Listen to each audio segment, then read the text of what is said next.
Okay, good morning, everyone.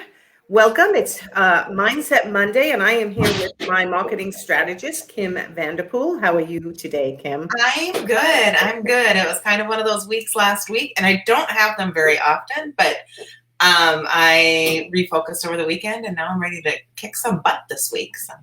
Oh, yeah. Some weeks are definitely tougher than others. I know I had a tough week last week, too. My dad's still here. He's moving. His furniture's still on the way.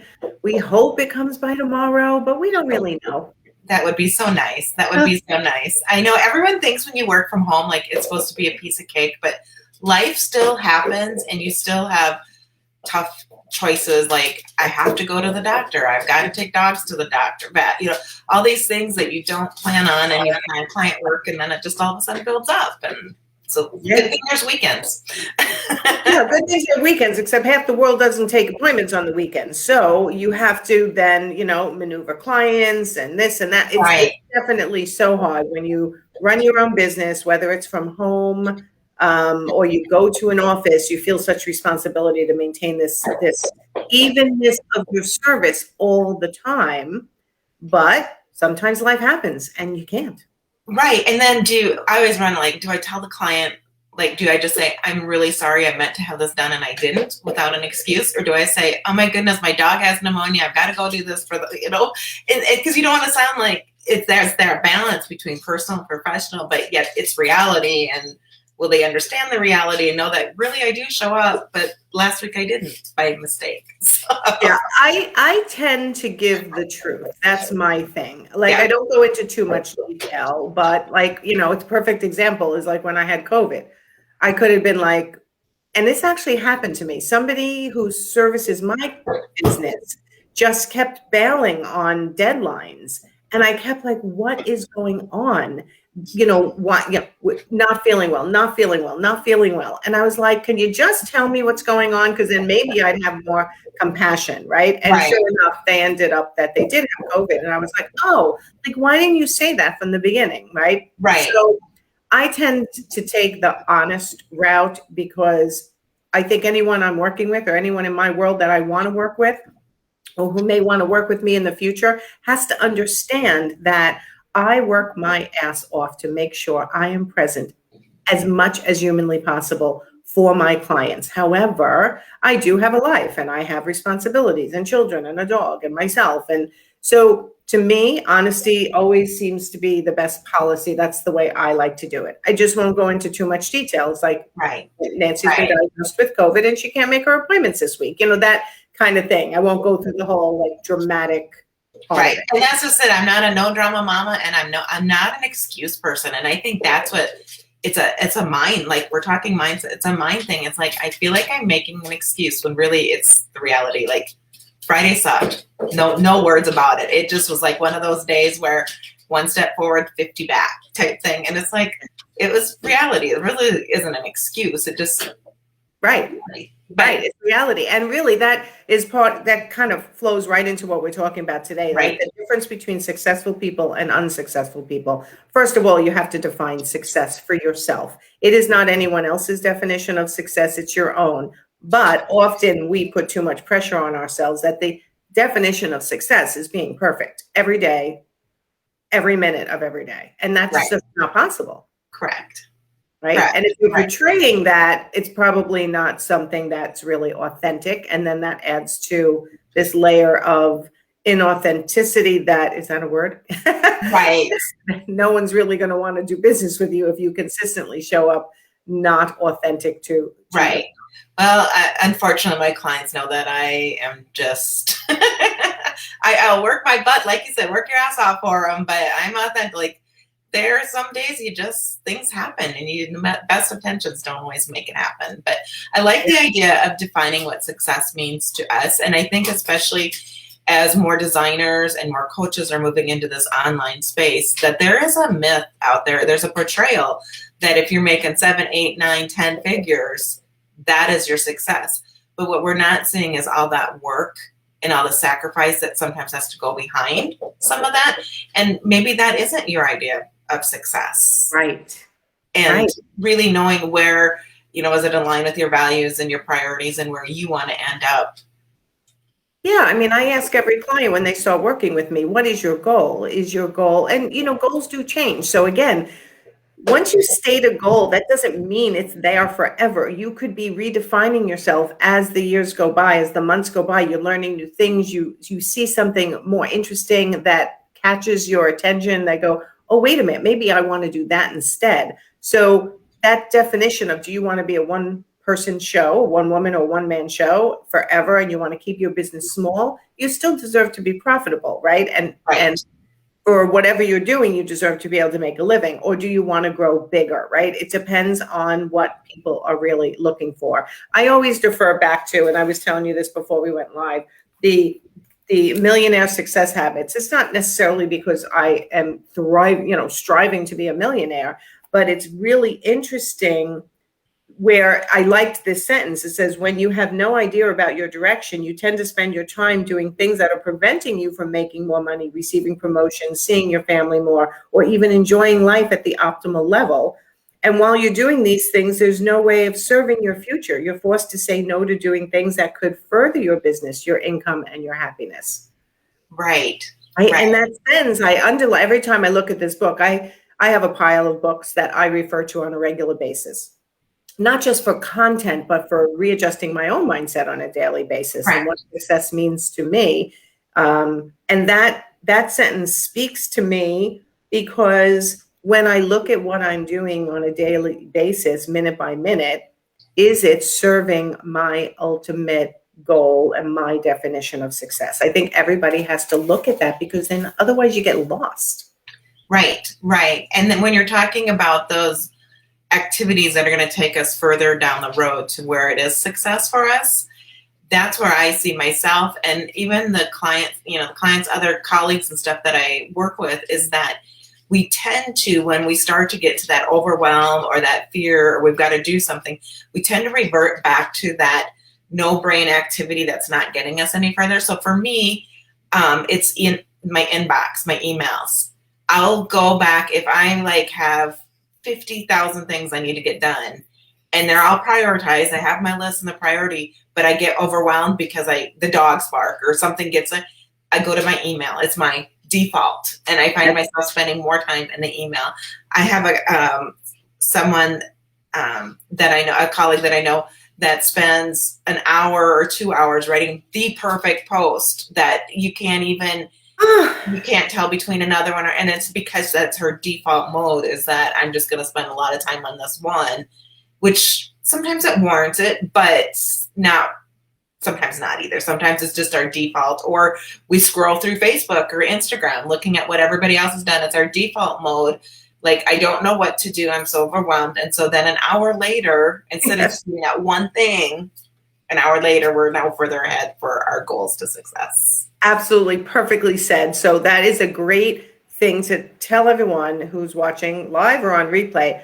Look at what your default activity is, right? And when you're talking, I'm thinking, what is my default activity? My default activity is connecting with people, right? When I'm overwhelmed and I don't know, I'm trying to avoid doing the thing I'm supposed to be doing, what do? I'll reach out to my staff and go, hey, anyone need me? I'm free, because I'm trying to avoid what I'm really supposed to be doing. Is anyone waiting on any decisions from me? I'll default to touching base with people as opposed to focusing for an hour and doing what I need to do in order to drive it to the next level. So I feel like the difference, and this is a quote, I don't know if I have who wrote this quote, I have to find it. The difference between successful people and unsuccessful people, and I might not be wording it perfectly, is that successful people do the things that unsuccessful people don't want to do. They make the hard decisions. Right. And they focus. I remember when I first started coaching, and I've told this story before, that I was so I am going to be successful as a coach, as an online coach. And what do I have to do to get there? And I made a rule for myself that there was no TV, because TV is my default. My mindless activity, I could sit in front of a TV for hours. See, Millie agrees. Come here, Millie. And I just made a rule, like there's no TV until after 10 o'clock at night, unless I'm cooking or doing laundry. Like these are rules that I made in order to make more space in my day to learn what I needed to learn to get to that next level. Right. And that's what we're celebrating 5 years in a week or two. It'll be our 5th anniversary of me doing this full time. I've done it 2 years before full time.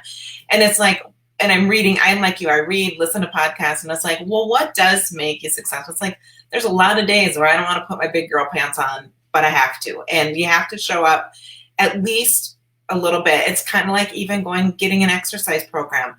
Start walking for 5 minutes, start focusing for 5 minutes. And then often it's like, oh yeah, you refocus, but yes. And I definitely think people taking the time, even when I'm working with them, is like, don't be on social media just because Nancy or I tell you to be on social media.